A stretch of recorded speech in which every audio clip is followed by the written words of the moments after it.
Hello friends. आज हम the constitution of India के पार्ट 4 को बताएंगे। पार्ट 4 इसका basically directive principle of state policy के बारे में बात करता है। इसका directive principle of state policy article 36 से लेकर के आर्टिकल 51 तक है और शॉर्ट फॉर्म में इसको डीपीएसपी भी बोलते हैं।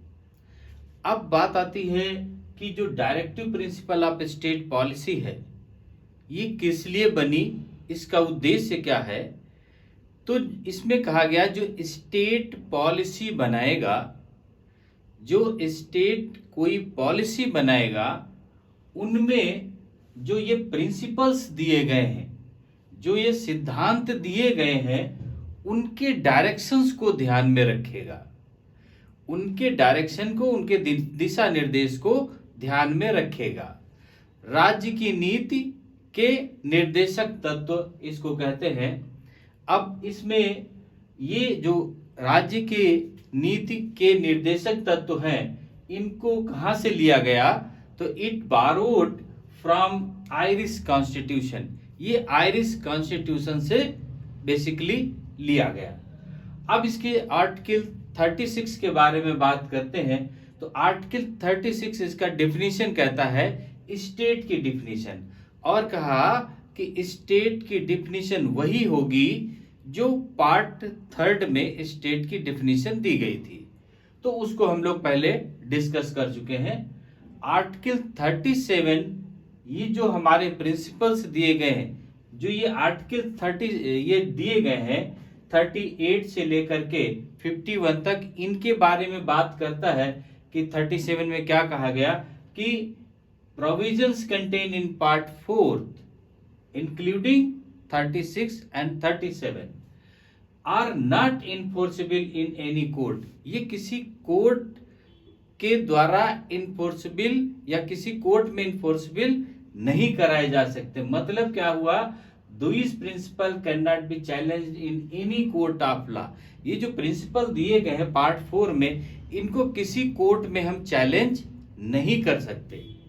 जब ये बात कह दी कि हम चैलेंज नहीं कर सकते, मान लो कि कोई चैलेंज करता है, तब फिर इसके बाद क्या कह दिया, court has no power to give direction for the enforcement of DPSP. तो कोर्ट को बता दिया कि कोर्ट को ये पावर ही नहीं है कि इनके बारे में कोई डायरेक्शंस दे। किनके बारे में, जो हमारे directive principle of state policy में दिया गया। तो ये बात आर्टिकल 37 को हो गई। अब जो रेस्ट आर्टिकल हैं, उनको हम 3 पार्ट में डिवाइड कर दिए। पहला पार्ट है सोशल एंड इकोनॉमिक जस्टिस, इसमें 38 एंड 39 आर्टिकल्स हैं। और जो दूसरा पार्ट है सोशल सिक्योरिटी प्रोविजंस, इसमें 39A, 41, 42, 43, 43A, 43B, 45, 46 एंड 47 है। इसके बाद थर्ड पार्ट में हमने कर दिया कम्युनिटी वेलफेयर प्रोविजंस, उसमें 40, 44, 48, 48A, 49, 50 एंड 51 है। अब पहले एक एक पार्ट को हम डिस्कस करते हैं, वेरी इंपॉर्टेंट है ये। आर्टिकल 38 की बात करते हैं। आर्टिकल 38 क्या कहता है, state should secure social order for promotion of welfare of the people. मतलब स्टेट अगर कोई पॉलिसी बनाता है तो उस पॉलिसी में जो सामाजिक है, आर्थिक है, ठीक है, जो सामाजिक है, आर्थिक है, इन चीजों को वो ध्यान में रखेगा कि समाज के लिए इक्वल इसमें नीति बन रही है या नहीं बन रही है। अब आर्टिकल 39 क्या कहता है, the state shall direct it's policy towards securing. State को ये डायरेक्शन दिया जा रहा है कि जो पॉलिसी बनाएगा वो पॉलिसी कैसी होनी चाहिए। इसमें पहली बात कही, the citizens men and women equally have the right to adequate means of livelihood. जो आदमी, जो मैन, वुमेन और जो भी सिटीजन्स होंगे इंडिया के, उनको अपने जीविकोपार्जन का समान अवसर प्राप्त होगा, कोई भेदभाव नहीं किया जाएगा। कि महिला के लिए नहीं है, ये पुरुष के लिए नहीं है, ये इस धर्म के लिए नहीं है, ये इस कास्ट के लिए नहीं है। ऐसा नहीं, इक्वली उनको जीविकोपार्जन के साधन प्राप्त होने चाहिए। दूसरी बात कहा, the ownership and control of materials resources of the community. इसमें कहा गया कि जैसे मान लेते हैं कि कोई लैंड ले लिया, अब लैंड में उसके पास में 50 बीघे 100 बीघे अपना पूरी लैंड ले लेता है, तो ऐसा नहीं होगा। तो उन्होंने कहा कि एक ऐसा नियम होना चाहिए, इनको ध्यान में रखते हुए, कि सबको उसमें से मिल सके और सबके पास हो और सबका जीविकोपार्जन हो सके। देयर इज इक्वली पे for equal work for both man and women. अब ऐसा भी नहीं होना चाहिए कि कोई भी काम कर रहा आदमी और औरत, तो औरत की पेमेंट कम हो और आदमी की पेमेंट ज्यादा हो। ऐसा नहीं होगा। क्या होगा? इक्वली पेमेंट दिया जाएगा। इक्वल कार्य के लिए, एक समान कार्य है तो पेमेंट भी समान ही दिया जाएगा। उसके बाद कहते हैं हेल्थ एंड स्ट्रेंथ ऑफ वीकर्स। जो हमें कमजोर लोग हैं उनकी स्वास्थ्य और सुरक्षा की जिम्मेदारी होनी चाहिए। ऐसी कोई पॉलिसियां बनेंगी तो उनमें इन चीजों को ध्यान में रखा जाएगा। तो इसी तरीके के कई बातें हैं जो आर्टिकल 39 में बताई गई हैं। अब इसका ये तो पार्ट हो गया सोशल एंड इकोनॉमिक जस्टिस के बारे में, कि इन चीजों को स्टेट जब पॉलिसी बनाएगा तो याद रखेगा। अब पार्ट सेकंड में आ जाते हैं सोशल सिक्योरिटी प्रोविजंस। इसमें क्या है? इसमें 39A जो हमारा 42वें संविधान संशोधन 1976 के द्वारा ऐड किया गया, equal justice for free legal aid. जब सबको समान न्याय मिलना चाहिए, और जो आर्थिक रूप से पिछड़े हुए, जो न्याय के लिए लड़ नहीं सकते, तो उनको फ्री में मदद दी जाएगी। जैसे मान लेते हैं कि उनके पास में कोई एडवोकेट नहीं है लड़ने के लिए, तो उनको फ्री में सरकार क्या कराएगी, स्टेट क्या कराएगी, फ्री में एडवोकेट उपलब्ध कराएगी। उसको फीस नहीं देना होगा और वो एडवोकेट का खर्चा स्टेट देगा, सरकार देगी। तो उस तरीके से इन्होंने कहा कि उन बातों को भी ध्यान में रखना चाहिए। अब आर्टिकल 41 कहता है right to work education and public assistance.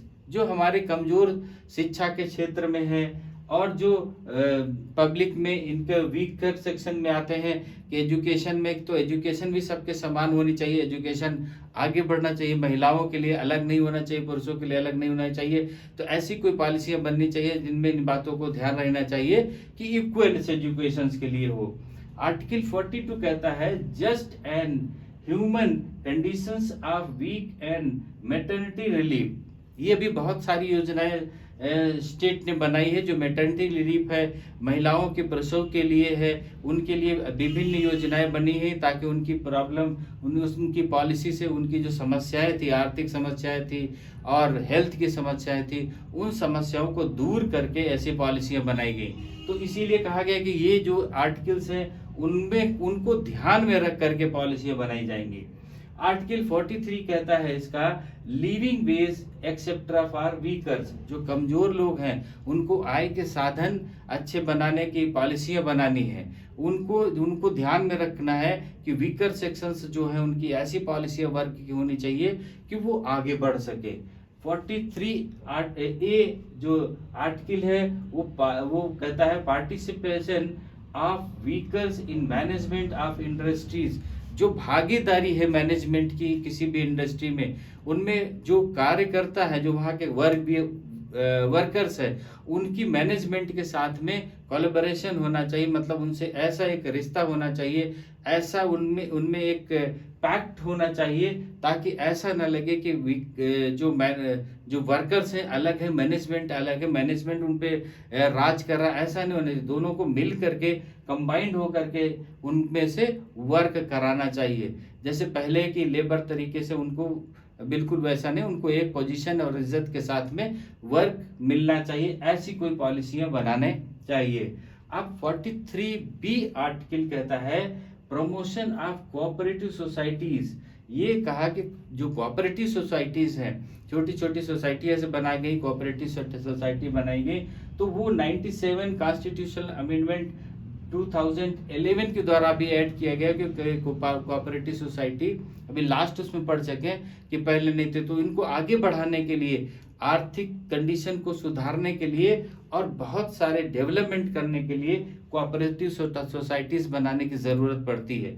तो उनको लिए कहा कि उनमें ध्यान रखना पड़ेगा कि हमको, ताकि हमें रोजगार के साधन मिल सके, आय के साधन हो, आय उसमें से प्राप्त हो सके। उसके बाद आर्टिकल 45 कहता है provisions for easily childhood care and education to children below the age of 6 years. जो 6 साल के बच्चे हैं उनके लिए अच्छी शिक्षा, पौष्टिक भोजन, ऐसी चीजों के लिए प्रोविजंस बनाने हैं। अभी बहुत सारी नई शिक्षा नीति आ रही है और जो पहले बन चुके हैं, जिनमें से बच्चों के लिए 12 तक के लिए फीस माफ कर दी गई और छोटे बच्चों के लिए पौष्टिक आहार दिए गए। तो ये सारी योजनाएं जो पॉलिसियां स्टेट ने बनाई हैं, वो पॉलिसियों में इन बातों का ध्यान में रखा जाएगा।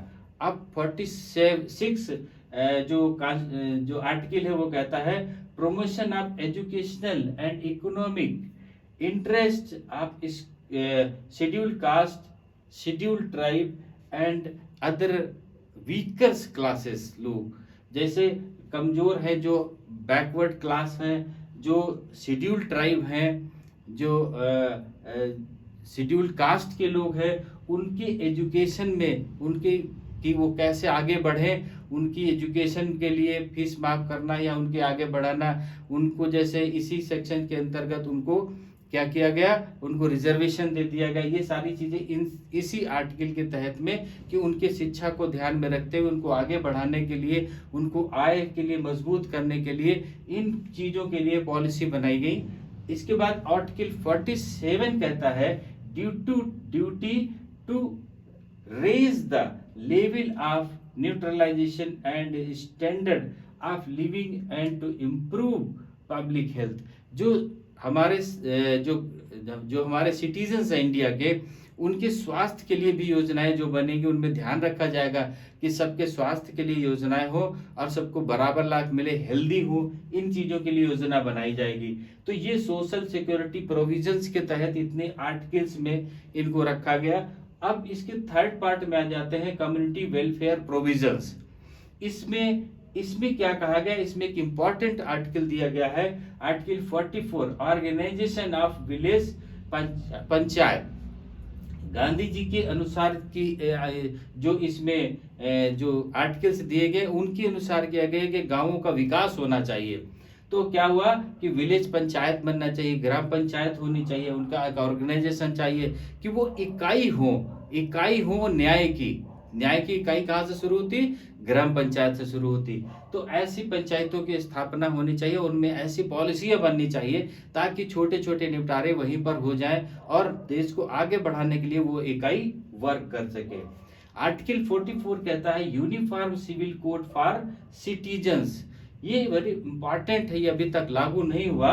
जो uniform civil code for citizens जो नागरिकों के लिए है, वो यूनिफॉर्म सिविल कोड होना चाहिए। मतलब एक ही चीज, एक ही सबको न्याय, एक ही कॉन्स्टिट्यूशन के तहत सबको एक समान रूप से रहना चाहिए। इसमें बहुत इंपॉर्टेंट बात कही है, state to strive to secure for the citizens of India a uniform civil code throughout India. संपूर्ण भारत में एक ही नियम लागू होने चाहिए, सबके लिए एक समान नियम होना चाहिए। इसीलिए इसमें कहा गया है a single uniform law applicable to all citizens. एक अकेले व्यक्ति में तो सब में वही नियम लागू हो कि हम अपने धर्म को मानते हैं, हम देश को मानते हैं, हम ये सारी चीज करते हैं, लेकिन ऐसा नहीं। उनमें से क्या चीजें कही गई है, religion which govern the matters like marriage, divorce, adoption, guardianship etcetera, ये सारी चीजें जो होनी चाहिए एक समान होनी चाहिए, एक समान होनी चाहिए। मतलब अभी जैसे कहा गया कि हमारा जैसे लैंड का सपोज करो कि बंटवारा है, तो अभी हिंदू के लैंड का बंटवारा अलग है, अभी मुस्लिम के लैंड का बंटवारा अलग है। तो ये कॉन्स्टिट्यूशन एक है, लेकिन पर्सनल लॉ के तहत कुछ चीजें ऐसी आ गई कि जिसमें भिन्नता पैदा हो गई। तो देश में ऐसा नहीं चाहिए, देश में एक ही कॉन्स्टिट्यूशन, एक ही नियम से सबको चलना चाहिए। फायदे के लिए तो आप बात करें कि ये चीजें कॉन्स्टिट्यूशन होना चाहिए कि कॉन्स्टिट्यूशन का हम पालन करेंगे, संविधान के अनुसार चलेंगे, लेकिन बहुत सारी चीजें ऐसी हो जाती जिनमें भिन्नता हो जाती है। ऐसा नहीं होना चाहिए। एक जैसा संविधान एक जैसा सबके ऊपर लागू होना चाहिए। उसके लिए एक बहुत सुप्रीम कोर्ट की रूलिंग दी गई। Supreme Court in Sarla Mudgal versus Union of India 1995 में ही कह दिया गया था। सुप्रीम कोर्ट ने यह कहा था, the court directs the central government, very important point, the court directs the central government to have a fresh look at Article 44 and observe that uniform civil code is necessary for the protection of the oppressed and promotion of national unity। जो हमारे national unity है उसके लिए constitution का ये part जो 44 है इसको लागू होना चाहिए। एक जैसी सब में क्या होना चाहिए, एक नियम चालन पूरे कॉन्स्टिट्यूशन को भारत में एक दृष्टि से होना चाहिए। इसके बाद 48 कहता है organisation of agriculture and animal husbandry, जो हमें जानवरों के लिए कृषि के लिए है उनको ध्यान में रखना चाहिए कि कैसे उनका उत्थान, उन पॉलिसियों को भी इसमें से ध्यान में रखना चाहिए जब पॉलिसी बनाएंगे। अब 48A कहता है promotion and improvement of environment and safeguards forest and wild life, जो जानवरों के लिए है, जो वाइल्ड लाइफ है, जो जानवरों के लिए है, जो हमारे इन्वायरमेंट्स के लिए है, उनको भी ध्यान में रखना है। उनको भी उन पॉलिसियों को भी बना करके इनको ध्यान में रखना कि इन्वायरमेंट हमारा ठीक रहे, हमारी जो वाइल्ड लाइफ है उसके लिए ठीक रहे, ये सारी चीजों के लिए होना चाहिए। अब आर्टिकल 49 कहता है protection of moments and places and objects of the national importance. तो इसमें प्रोटेक्शन कहा है moment of places and objects of national importance, जो हमारे नेशनल इंपॉर्टेंस है उसके लिए क्या क्या चीजें होनी चाहिए वो पॉलिसी में ध्यान रखना है। आर्टिकल 50 कहता है separation of judiciary from executive, हमें एग्जीक्यूटिव से जो हमारी जुडिशरी है उसको अलग रखना, दोनों को एक में नहीं मिलाएंगे। अगर दोनों को एक में मिला देंगे तो न्याय व्यवस्था नहीं चल पाएगी, न्याय व्यवस्था साफ सुथरी नहीं रहेगी। इसलिए कि इसमें स्पेशल आर्टिकल 50 में बता दिया कि जुडिशरी को एग्जीक्यूटिव से अलग ही रखना, एक नहीं होना है। मतलब उनके ऐसी पॉलिसियां होना चाहिए कि ताकि दोनों अलग अलग वर्क करें, अलग अलग वो रहें। अब आर्टिकल 51 कहता है promotion of international peace and security, जो हमारा इंटरनेशनल पीस और सिक्योरिटी है उनके लिए, उनके उत्थान के लिए, शांति के लिए, एक दूसरे से रिलेशन के लिए ऐसी पॉलिसियां बनानी जानी चाहिए। तो हमारा जो directive principle of state policy है इसमें आर्टिकल 36 से लेकर के आर्टिकल 51 तक जो सिस्टमेटिक दिए गए कि स्टेट जो भी पॉलिसी बनाएगा उनमें से इन निर्देशों को, कि ये जो निर्देश दिए गए इन निर्देशों को ध्यान में रखते हुए ही पॉलिसी को बनाएगा। तो अभी ये चैप्टर 4 का DPSP है, इसको उम्मीद है कि क्लियर हो गया होगा। अब आर्टिकल 52 से नेक्स्ट पार्ट में मिलेंगे। ओके, थैंक यू, जय हिंद।